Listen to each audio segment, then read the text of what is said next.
तब मैंने आप लोगों को फोन किया था, तब मैंने वो लाश देखी, बहुत भयानक लग रही है लाश। लाश कहाँ? वहाँ है साहब, वो देखो। एक मिनट, आप यहीं रुकिए।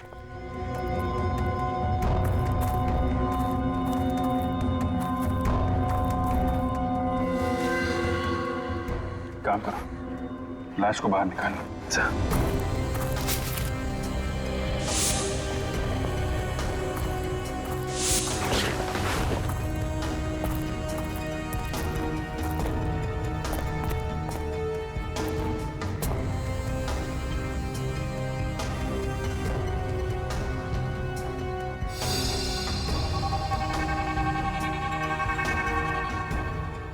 सर सच में ये लाश तो बहुत बुरी कंडीशन है। लाश तो बिल्कुल पीली पड़ गई है। सर इसकी हालत देख के लगता है जैसे इसने काफी दिनों से कुछ खाया पिया नहीं था। शरीर पूरी तरह से सिकुड़ चुका है और सर लगता है इस लाश का चेहरा जानबूझकर बिगाड़ा गया है।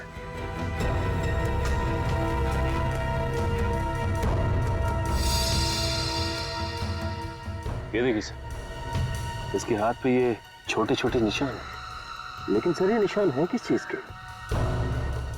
कई बार इंजेक्शन लगने के बाद आसपास का खून जम जाता है। निशान तो इंजेक्शन के ही लगते हैं, मगर इतने सारे निशान। मगर सर ऐसे ही निशान रितेश की लाश पे भी थे। लगता है खूनी इंजेक्शन लगा लगा के खून कर रहा है। खैर, इसका जवाब तो डॉक्टर साळुंखे ही देंगे। मानना मुश्किल है, कोई भला ऐसा कैसे कर सकता है? हाँ सर, दोनों लाशें बहुत ही बुरी हालत में हैं। यार साळुंखे, तुम दोनों डिस्कस करोगे, हमें भी कुछ बताओगे? बॉस, इन दोनों के शरीर में जरा सा भी खून नहीं है। लगता है किसी ने इनके जीते जी सारा का सारा खून इन लोगों के शरीर में से निकाल लिया। शरीर में खून है ही नहीं। हाँ सर, और इसी की वजह से दोनों लाशें बिल्कुल काली नीली और फीकी पड़ गई है। अजीब बात है सर, विश्वास नहीं होता कि कोई इंसान किसी दूसरे इंसान के शरीर से उसके जीते जी सारा खून निकाल सकता है। इन दोनों के शरीर में इंजेक्शन के बहुत सारे निशान हैं। ऐसा लगता है किसी ने बार बार सुई घोंप घोंप कर इनके शरीर से सारा का सारा खून निकाला है। और खून की कमी की वजह से इस लड़के की मौत हुई है। और सर उस रितेश की मौत की वजह भी यही है। खून तो रितेश के शरीर में से भी निकाला गया, लेकिन मौत इसकी पानी में डूबने की वजह से हुई। इसके फेफड़ों में हमें पानी मिला है। सर ये खूनी वही आदमी है जो पेंटिंग बनाता है। हाँ अभिजीत, ये एक ही आदमी का काम है, उसी का। एक बात और बॉस, रितेश के घर के दरवाजे पर जो खून का सैंपल मिला था वो खून रितेश का नहीं है। यानी वो खून किसी और का है? दया, वो खून उसी का है, उसी का जो रितेश का खून करने आया था। रितेश के साथ हाथापाई में से चोट लग गई होगी और वही खून दरवाजे पे लग गया होगा सर। मगर अभिजीत, ये है कौन? है कौन ये? केमोबेल। पता लगाना पड़ेगा कि ये कौन है जिसने इस केमिस्ट को धमकी भरा फोन किया और ये दवाई मंगवा ली। सर मुझे तो आदमी पागल लगता है। कोई नॉर्मल इंसान ऐसी घिनौनी हरकत कैसे कर सकता है सर? किसी को भूखा रखना और थोड़ा थोड़ा करके खून चूस के उसे मार डालना। सर फिलहाल हमें 2 लाशें मिली, लेकिन ये मुमकिन है कि उसने और भी लोगों को कैद करके रखा होगा। हाँ रखा ही होगा, वरना अपनी पेंटिंग बनाने के लिए पेंट यानी कि इंसानों का खून कहां से लाएगा वो? जिसने भी उस केमिस्ट को फोन किया है ना, वही हमें उस खूनी तक पहुंचाएगा, वही आदमी। सर, हाँ सचिन, पता चल गया उस फोन करने वाले का? हाँ सर, जिस आदमी ने R&D मेडिकल स्टोर में फोन करके उस दुकानदार से बात की थी, उसका नाम रोहन है सर। रोहन? और पता? सर उसका पता भी चल गया, लेकिन उसके पते पे जाकर पता चला कि उसके नाम की तरह उसका पता भी नकली है सर। नाम भी नकली और पता भी नकली, तो फिर ये फोन किया किसने होगा? है कौन ये? सर ये फोन जिसने भी किया उसने सिम कार्ड लेने के लिए नाम और पता दोनों ही नकली दिया था सर। सर उसने उस दवाई की दुकान पे फोन किया और फोन ट्रेस ना हो इसलिए सिम निकाल के फेंक दिया। कोई बात नहीं, उसने जिस वक्त उस दवाई की दुकान में फोन किया था, हम पता लगा सकते हैं कि उस वक्त वो कहां पर था उसके उस फोन से। वो भी पता चल गया है सर। फिर ये फोन चोर बाजार से किया गया है, घाट कोपर के चोर बाजार से। चोर बाजार? तो इस इलाके में तो नशीली चीजें बेची जाती है, ड्रग पेडलर्स के अड्डे बने हुए वहां पे। तो फिर दया, ये फोन जरूर किसी ड्रग पेडलर ने ही किया है।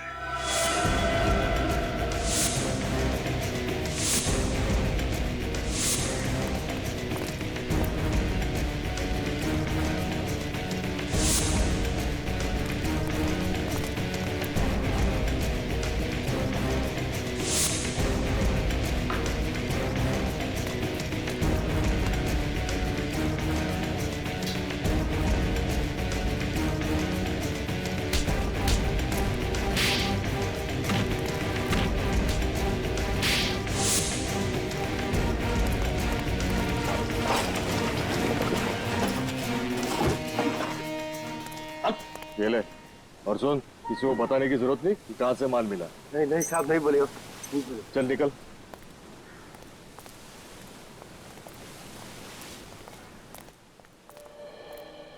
अरे भाई, अपने को दवा मांगता है क्या? मोबाइल मिलेगा क्या? अरे अपने पास ऐसी कोई दवाई नहीं है रे, अपन दवाई थोड़ी बेचते हैं।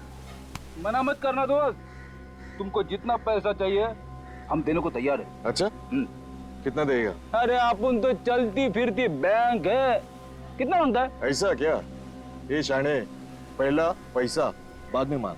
ठीक है, पैसा दिखाएगा हम, लेकिन पहले माल एक हाथ ले और एक हाथ दे। चलते फिरते बैंक?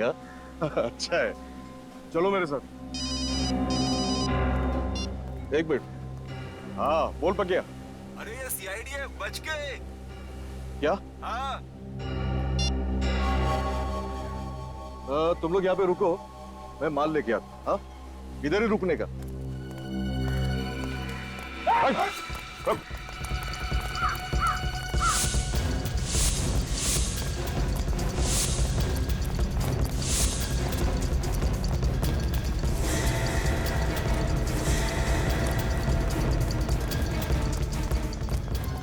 भागता किधर है? सीआईडी से भागता है? मारना मत, सब बताता है, सब बताता है, सब मारना। सर वो कैमोबिल दवाई मैंने खुद के नहीं बल्कि किसी और के कहने से R&D मेडिकल स्टोर से मंगवाई थी साहब। उस दुकान में फोन करके धमकी तू नहीं दी थी ना? हाँ साहब, लेकिन उसके बाद मैंने फोन स्विच ऑफ करके उसका सिम कार्ड फेंक दिया साहब। ये काम तू किसके कहने पे करता है? साहब मुझे एक दिन एक चिट्ठी मिली थी, उसमें लिखा था कि कैमोबिल नाम की दवाई का बंदोबस्त करो, और साहब उसने बोला कि तुझसे शनिवार को रात को 8 बजे आके लेके जाऊंगा और इनाम देके जाऊंगा। अच्छा, फिर वो दवाई लेने कौन आया था? साहब वो गाड़ी में आया, कांच खुली, माल लिया, पैसा दिया और चले गया साहब। तुमने गाड़ी तो देखी होगी ना, कौन सा मॉडल था? उसका नंबर कुछ तो याद होगा तुम्हें? गाड़ी का नंबर तो याद नहीं है, लेकिन साहब उसके हाथ में बड़ी सी घड़ी थी जिसका बहुत बड़ा डायल था साहब। कैसी थी वो घड़ी? बहुत झक्कास थी, माँ कसम ऐसा डिजाइन में कभी लाइफ में देखा नहीं साहब। उसके ऊपर बड़े अक्षर से क्यू लिखा हुआ था साहब। क्यों लिखा हो? उस घड़ी का रंग, उसका डिजाइन सब कुछ याद है तुम्हें? वो साहब सब कुछ याद है सर। चलो फिर क्यू अक्षर का स्केच बनवाओ, पता चल जाएगा कि घड़ी कौन सी कंपनी की है। पूर्वी, तो घड़ी बनाने वाली कंपनी का नाम पता चला जिसका नाम क्यू से शुरू होता है? Yes sir. सर बस 4 कंपनियों के नाम मिले। 4 कंपनी? अब जरा देखो उन 4 कंपनियों में से वो कंपनी कौन सी है जिसकी घड़ी उस गुनहगार ने पहनी थी। एक बार वॉच कंपनी का नाम पता चल जाए सर, तो गुनहगार का भी पता चल जाएगा।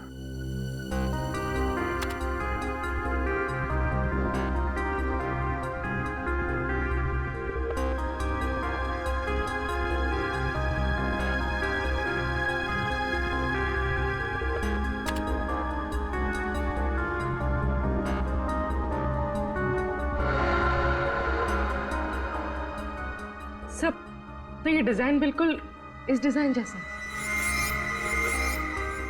हाँ सर, ये क्यू का निशान तो बिल्कुल ऐसा ही है जैसा उस ड्रग पैडलर ने कहा था। कंपनी का नाम है क्वीनी। सर ये जर्मन ब्रांड है। अगर इस कंपनी ने हाल ही में अपने देश में ये घड़ियां बेचना शुरू किया है तो फिर इनकी दुकानें, इनके आउटलेट भी कम ही होंगे, है ना? और घड़ी भी काफी महंगी है सर। इतनी महंगी घड़ी है तो फिर सर खरीदने वाले लोग ज्यादा नहीं होंगे। हाँ, इस घड़ी की कंपनी की जितनी भी दुकानें हैं सब पे जाकर पता लगाना पड़ेगा कि किन किन लोगों ने ये घड़ी खरीदी थी और कब खरीदी थी। सर ये है क्वीनी वॉच कंपनी का ऑथोराइज आउटलेट। ठीक है, चलो अंदर चल के देखते हैं क्या पता चलता है। Excuse me, boys. हमें आपके कंपनी की घड़ी के बारे में जानकारी चाहिए। कौन सी घड़ी? इस घड़ी को ध्यान से देखिए। ये आपकी कंपनी की घड़ी है ना? ये हमारी लिमिटेड एडिशन घड़ी के डिजाइन है। अब बात क्या है सर? दरअसल हम लोग सीआईडी मुंबई से हैं और एक केस के सिलसिले में पूछताछ करना चाहते हैं। मैं आपकी क्या मदद कर सकता हूँ? अब हमें ये बता सकते हैं कि ये घड़ी आपसे किसने खरीदी है? मैं अभी आपको बताता हूँ।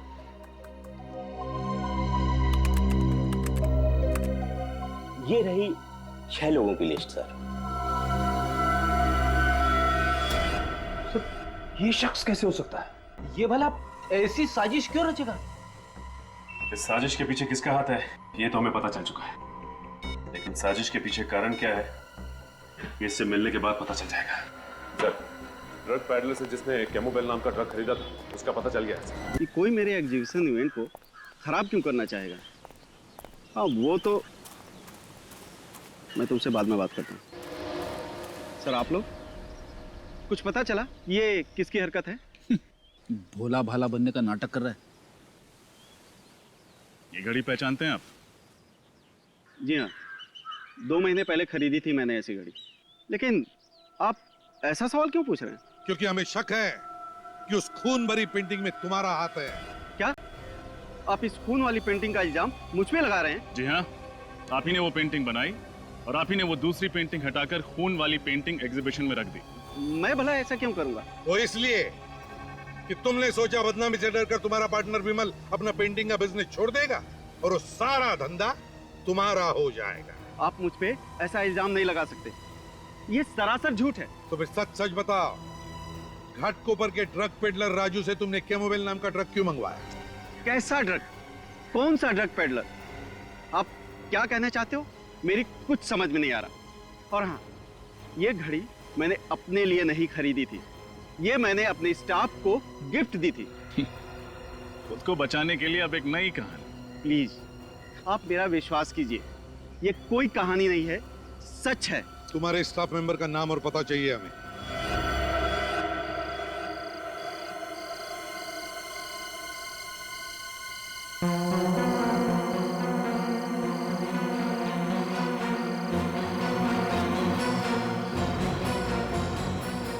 सचिन, सुमित ने इसी फार्म हाउस के बारे में कहा था ना? हाँ सर, सुमित ने यही फार्म हाउस बताया था सर। शख्स के पास हथियार भी हो सकता है, वो थोड़ी देर यहीं से नजर रखता है।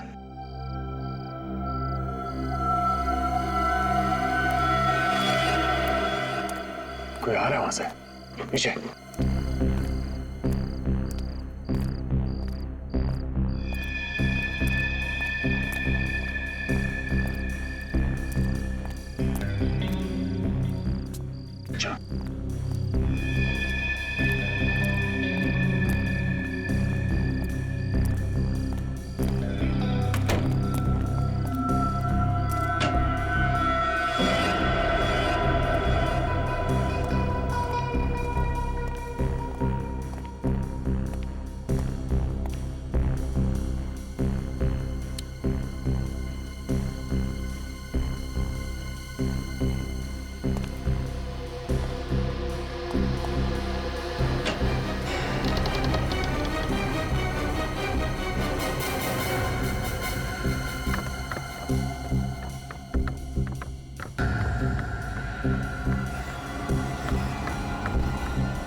वो खून का पेंटिंग यहाँ पे बनाता है।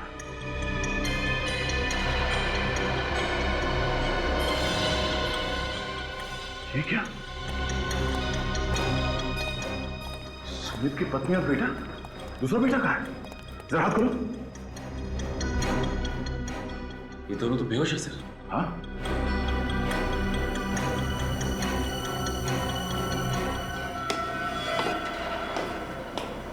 कोई आ रहा है। चलो, चलो।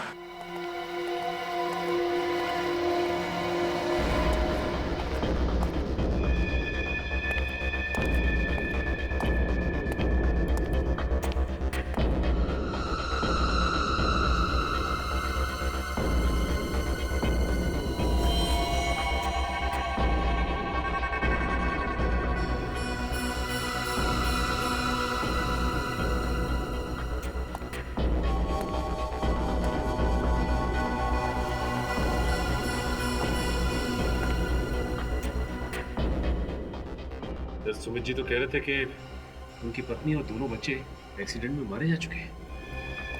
लेकिन सर उन्होंने ये भी तो बताया था कि उनकी लाशें अब तक नहीं मिली हैं। मतलब एक्सीडेंट हुआ ही नहीं था। इस पेंटर ने इन्हें यहाँ पे बंदी बना के रखा है। इसका मतलब इस पेंटर ने इन दोनों के शरीर से खून निकाल कर उसी से वो पेंटिंग बनाई थी। फिर इन्हें केमो बेल खिला के जिंदा रखा ताकि ये मर न जाए। हाँ बेटा, तेरा खून निकालो। देख, पेंटिंग बनाने का टाइम हो गया ना। तेरा खून नहीं निकालूंगा तो अपनी पेंटिंग में रंग कैसे भरूंगा? ला।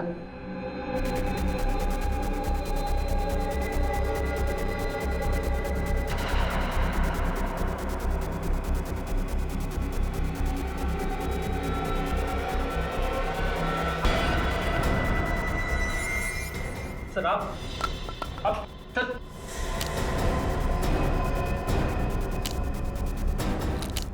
सर मैं आपको सब कुछ सच सच बता दो सर। सर सब कुछ मैंने किया सर। सर सब कुछ मैंने किया सर। मैंने मारा है सर।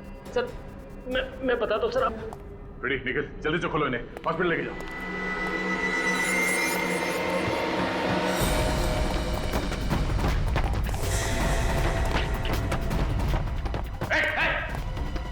आगे मत आना, आगे मत आना। मैं मारूंगा अपने आपको। चाकू नीचे। पीछे जाओ, मैं मार रहा हूँ। ठीक है, इस बार छोड़ देते हैं हम लोग। अगर आइंदा ऐसा कुछ किया ना तो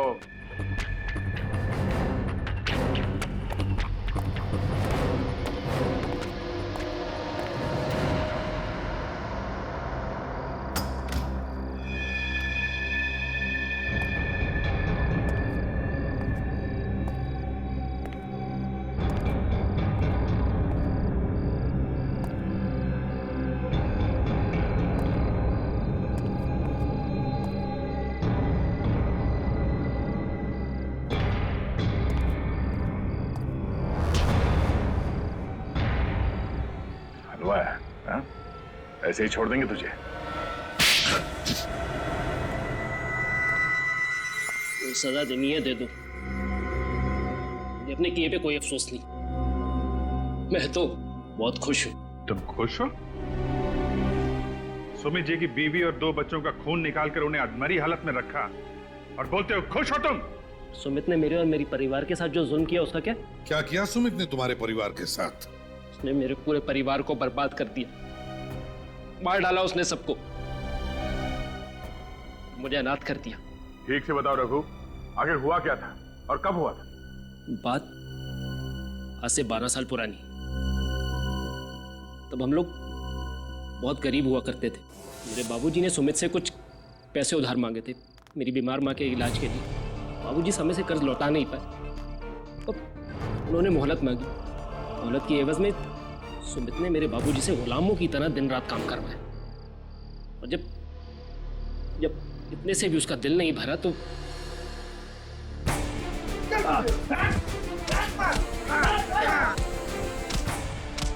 अरे मत मारो, मत जाओ, अरे बचाओ, अरे बचाओ, मत मारो, बचाओ, आइए आइए। बचाओ, बचाओ, अरे बचाओ, अरे मत मारो, अरे बचाओ।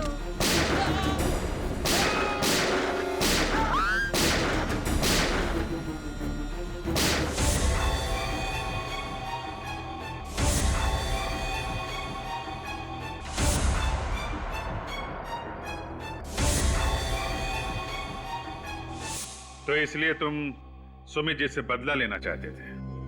हाँ, इसलिए तो मैंने उनके यहाँ पे इतने साल नौकरी करी और उनके बारे में सब कुछ पता कर लिया। सुमित जी तुम पे भरोसा करते रहे और तुमने उनके भरोसे का फायदा उठाकर उनकी पत्नी और दोनों बच्चों को अगवा कर लिया। हाँ, और उसके बाद मैंने उनको किडनैप कर लिया, उनकी गाड़ी को खाई में धकेल दी। और तुमने उन्हें बंदी बनाकर एक खुफिया कमरे में छुपा के रख दिया। और फिर मैं उनका खून निकाल के अपनी पेंटिंग बनाता रहा। उन्हें केमोबेल ड्रग देता रहा ताकि वो बिना कुछ खाए पिए जिंदा रह सके और मुझे मेरी पेंटिंग बनाने के लिए खून मिल सके। और फिर वो पेंटिंग मैंने सुमित की एग्जीबिशन में रख दी ताकि वो इस केस में फंस जाए, बदनाम हो जाए।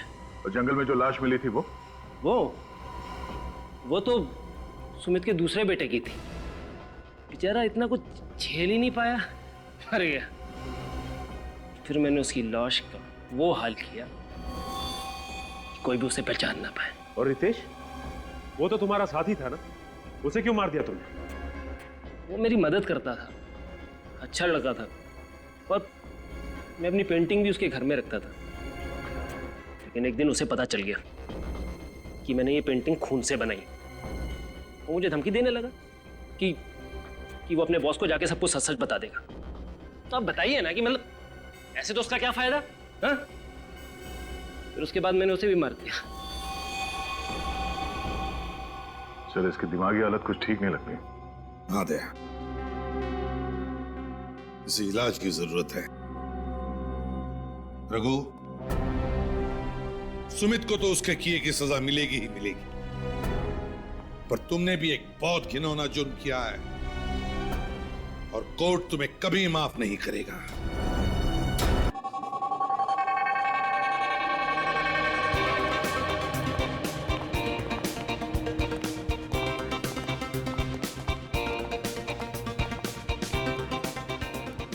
Hello, welcome mister Chandra.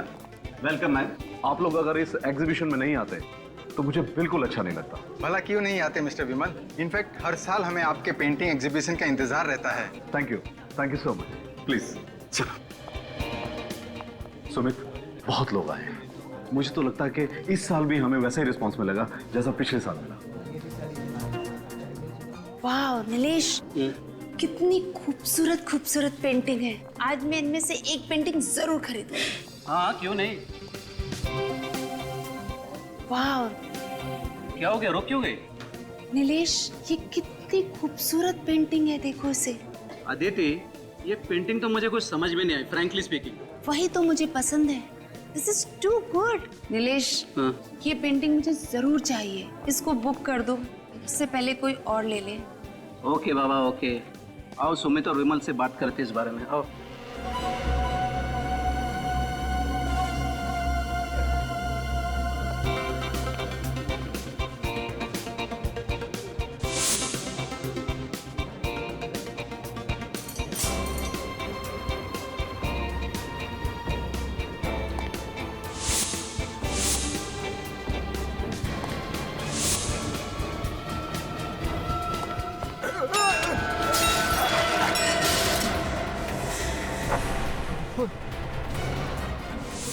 अरे इसे पोज देता हूँ जल्दी।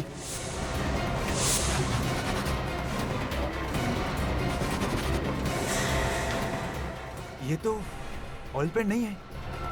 ऑयल पेंट होता तो निकलता नहीं। ओह माय गॉड, तुमने ये पेंटिंग खराब कर दी। ये कौन है?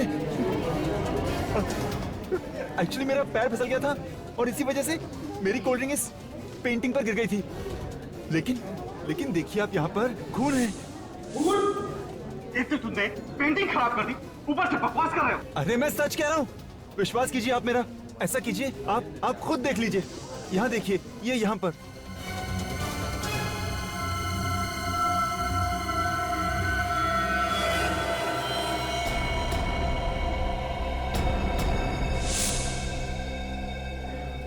हाँ सुमित, ये ठीक कह रहा है। ये तो वाकई खून है, लेकिन पेंटिंग पे खून कहाँ से आया? मुझे तो समझ नहीं आ रहा। हमें सीआईडी को फौरन बुलाना पड़ेगा।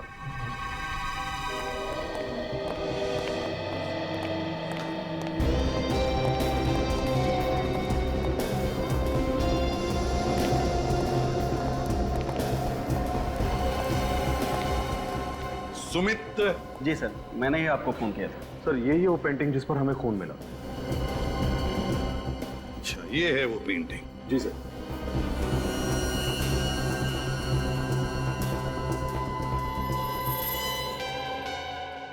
ये क्या है? पेंटिंग तो गीली है। सर इस पे कोल्ड ड्रिंक गिर गई थी, इसलिए गीली हो गई। Cold drink? कैसे हुआ ये सब?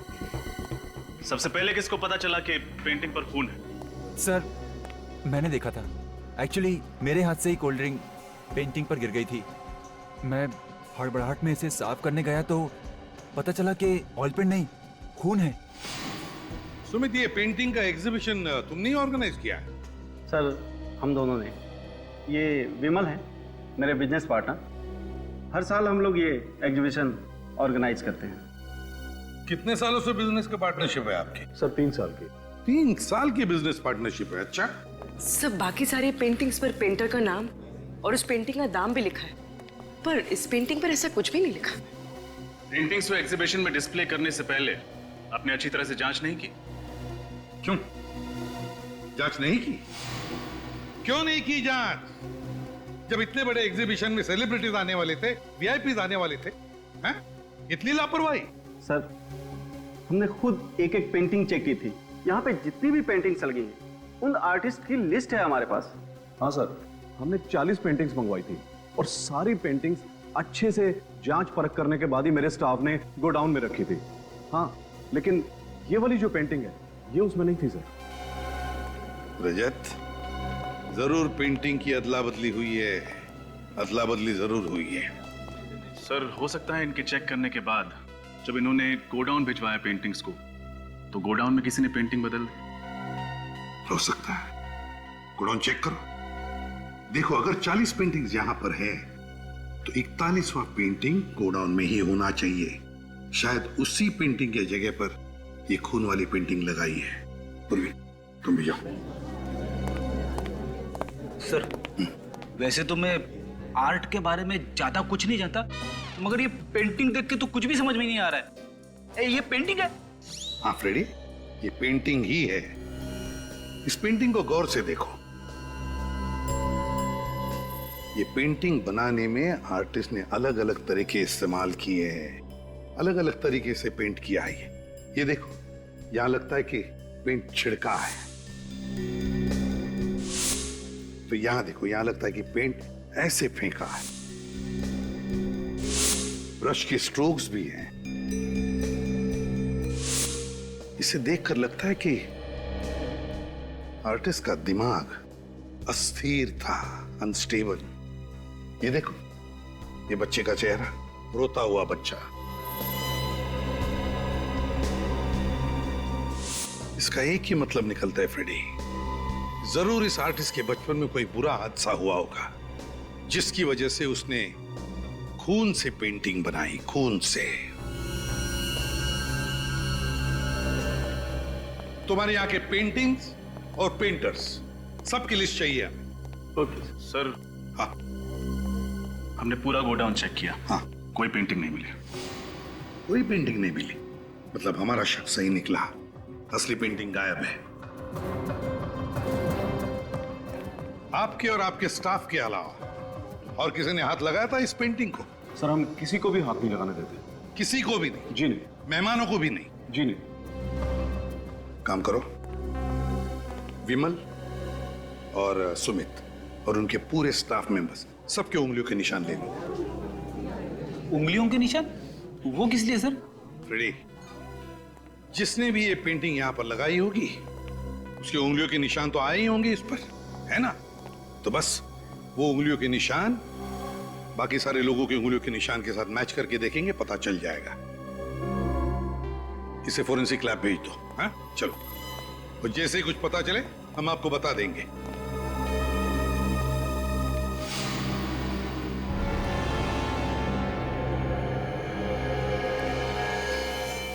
ये किसकी फोटोग्राफ है? सर ये मेरा परिवार है, ये मेरी पत्नी और बच्चे।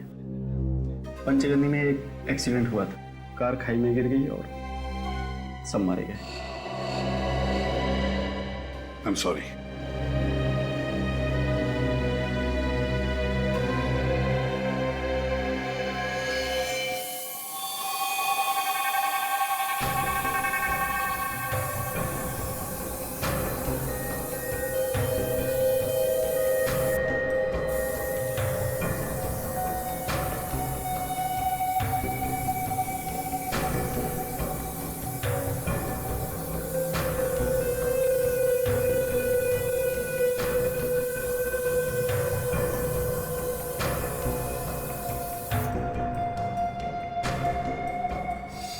देखा बॉस, इसका मतलब वाकई ये पूरी की पूरी पेंटिंग खून से बनी हुई है, इंसान के खून से।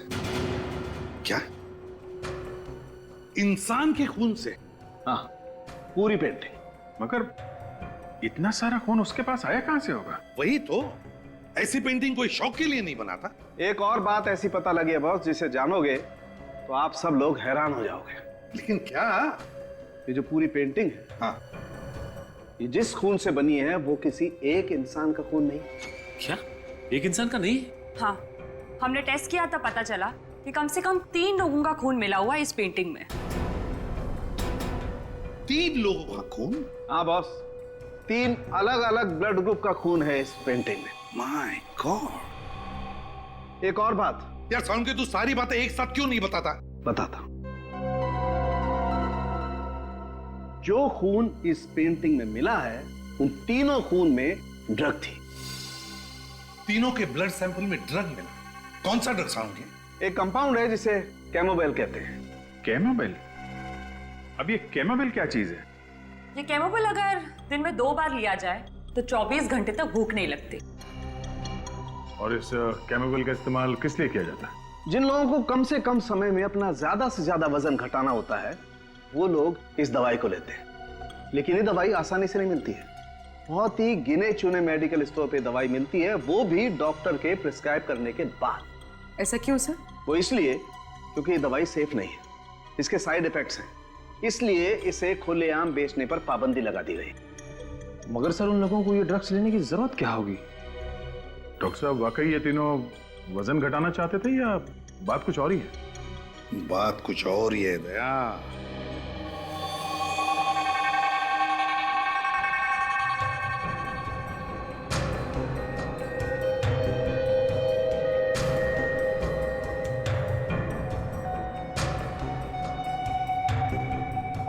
खून भरी पेंटिंग,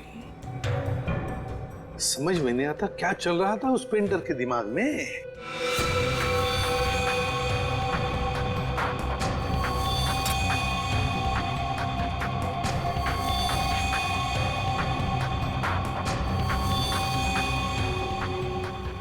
मुझे तो ये पेंटिंग बहुत अजीब लगती है।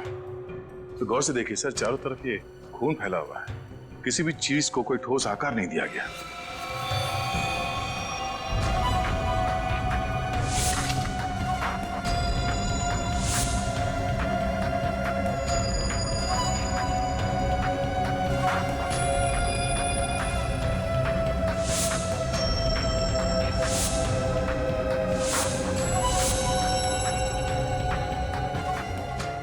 ये काम तो किसी नौसिखिया का ही लगता है।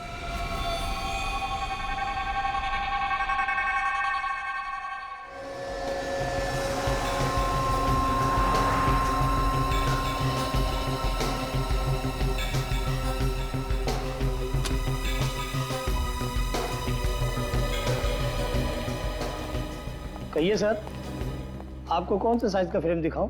अरे नहीं, हम लोग फ्रेम लेने नहीं आए, हम सीआईडी से। सीआईडी? बात क्या है सर? कोई खास बात नहीं है, आपसे कुछ जानकारी चाहिए थी हम। फ्रेम देखिए, तो फ्रेम आप ही की दुकान से खरीदा गया है ना? सर, ये एक स्पेशल डिजाइन है, ये सिर्फ हमारे ही कारीगर बनाते हैं। Very good. अब ये बताइए कि ये फ्रेम किसने और कब खरीदा था? एक आदमी था साहब, करीब 7 दिन पहले वो आया था, काफी जल्दी में भी था साहब। अच्छा, आप जानते हैं उसे? नहीं साहब, मैं पहचानता नहीं हूँ, वो पहली बार हमारी शॉप में आया था, कोई हमारा रेगुलर कस्टमर नहीं था। तो फिर नाम याद है आपको उसका? नहीं साहब, नाम तो नहीं। हाँ, देखिए इतना याद है कि उसने इसी डिजाइन के 2 फ्रेम खरीदे थे। कुछ तो याद करने की कोशिश करिए। वो दिखता कैसा था, क्या कपड़े पहना था, उसका हुलिया कैसा था? इतना तो याद नहीं है सर, पर हाँ, इस फ्रेम को खरीदने वाले कस्टमर का कुछ रिकॉर्ड है मेरे पास, मैं चेक करता हूँ। हाँ प्लीज।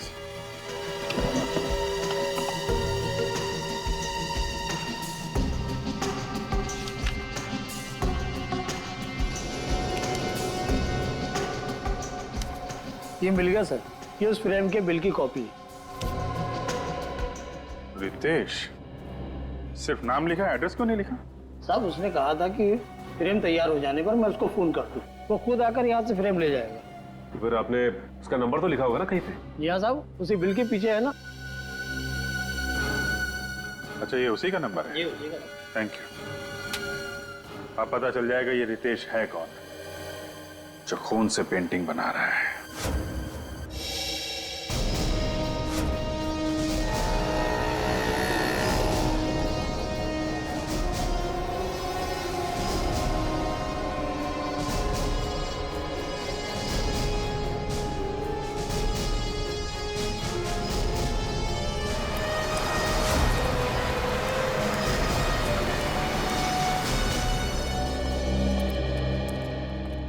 आइए सर।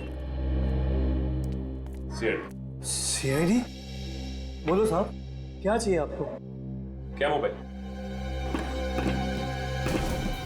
कैमोबेल? हमारी दुकान में ऐसी कोई दवाई नहीं मिलती साहब। ये कैमोबेल ड्रग का नाम सुनते ही आपके पसीने क्यों छूटने लगे? हैं? आप इतने हड़बड़ा क्यों गए? कौन घबरा रहा है साहब? मैं तो अपना काम कर रहा हूँ सर। देख, सच बता दे वरना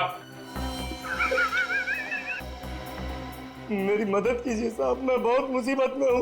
ये सब नाटक क्या कर रहे हो? सच सच बताओ, बात क्या है? यार किसी ने मुझे धमकी दी थी सर, कैमोबेल का इंतजाम करने के लिए मुझे मजबूर किया गया था। मजबूर किया गया था? कैसी मजबूरी? उसने मुझे कहा था कि अगर मैं 2 दिन में कैमोबेल का इंतजाम नहीं करूंगा तो वो मेरे पूरे परिवार को मार देगा साहब। मैं बहुत डर गया था साहब, मैं बहुत डर गया था। अच्छा, ये इस आदमी का हुलिया तो याद है ना तुम्हें? है? नहीं बता सकता साहब, उसने मुझे सिर्फ फोन किया था। फोन नंबर है ना? मेरे मोबाइल में है सर, मैं अभी देख के बताता हूँ। सब इसी नंबर से उसने फोन किया था, यही नंबर है सर। रेडी? निखिल, इस नंबर का पता लगाओ, ये नंबर है किसका। इस आदमी का पकड़ा जाना बहुत जरूरी है। और एक बात, डर के जीने की जरूरत नहीं है, समझे? आइंदा ऐसा कोई फोन आए तो सीआईडी को इन्फॉर्म करना, ठीक है?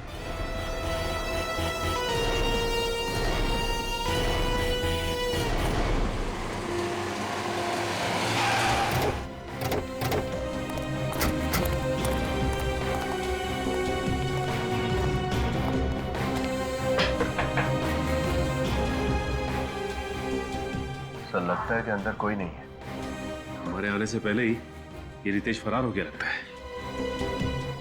तोड़ दो दरवाजा। सर दरवाजा तो खुला हुआ है। अंदर चलो।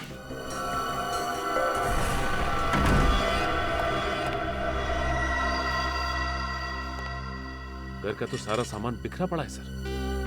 हाँ, लगता है यहाँ पे हाथापाई हुई है। सर ये रितेश तो कहीं दिखाई नहीं दे रहा यहाँ। पूरा घर चेक करो।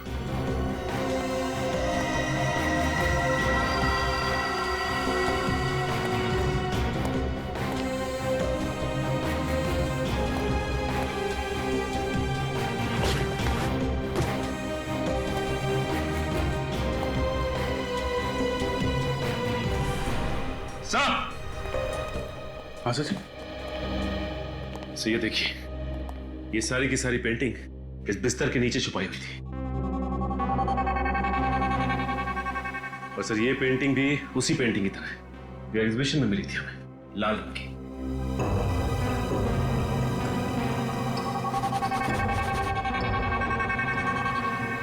खून?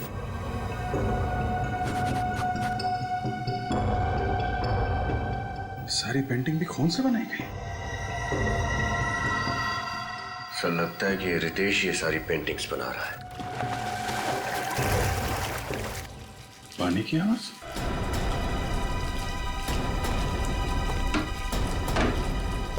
माय गॉड,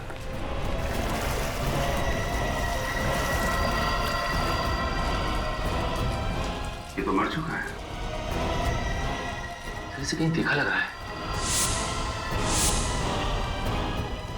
ये आदमी तो वहां एग्जीबिशन में था ना, वॉलंटियर।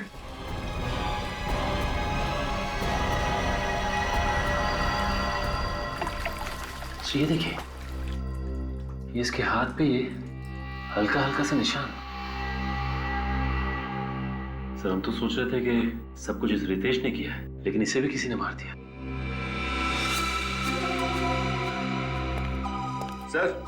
सर ये देखिए, खून के निशान। सर हो सकता है कि रितेश की हाथापाई हुई हो कातिल के साथ, और हाथापाई के दौरान उसका खून यहाँ पे लग गया हो। कातिल का भी खून हो सकता है। काम करो, इस खून का सैंपल ले लो और लाश को फॉरेंसिक लैब भिजवाने का इंतजाम करो।